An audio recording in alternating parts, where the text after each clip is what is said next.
BC 45 Julius Caesar ആരംഭിച്ച calendar പ്രകാരം April 1 പുതുവർഷത്തിന്റെ തുടക്കം. പിന്നീട് 1582 പോപ്പ് ഗ്രിഗറി 13 പുതിയ കലണ്ടറിന് തുടക്കമിട്ടു. ജൂലിയൻ കലണ്ടറിൽ ചില മാറ്റങ്ങൾ വരുത്തിയാണ് ഗ്രിഗോറിയൻ കലണ്ടർ നിലവിൽ വന്നത്.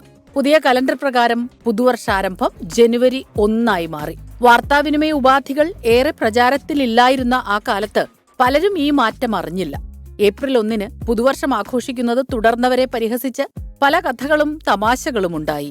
ഇതാണ് വിഡ്ഢിദിനത്തിന്റെ ചരിത്രമെന്ന് ഒരു വിഭാഗം പറയുന്നു. ഈ ദിനത്തിന്റെ തുടക്കത്തെക്കുറിച്ച് പല കഥകളുമുണ്ടെങ്കിലും ഏറെ പ്രചാരം കലണ്ടറിലെ മാറ്റവുമായി ബന്ധപ്പെട്ട കഥയ്ക്കാണ്. ലോകം മുഴുവൻ ഏപ്രിൽ 1 ഉച്ചയ്ക്ക് 12 മണി വരെ ഈ ദിനം ആഘോഷിക്കുന്നു. വിവിധ രാജ്യങ്ങളിൽ വിഡ്ഢിദിനം പല പേരുകളിൽ അറിയപ്പെടുന്നു. ഇംഗ്ലണ്ടിൽ നൂഡി, ജർമ്മനിയിൽ ലേപ്രിന, ഫ്രാൻസിൽ ഏപ്രിൽ ഫിഷ്, അങ്ങനെ പോകുന്നു. ബ്രിട്ടീഷുകാരുടെ വരവോടെയാണ് ഇന്ത്യയിൽ ഈ ദിനം പ്രചാരത്തിൽ വന്നത്. തമാശകളും കുസൃതികളുമൊക്കെയായി മറ്റുള്ളവരെ മുറിവേൽപ്പിക്കാതെ ഈ ദിനം ആഘോഷിക്കുകയാണ് ലോകം.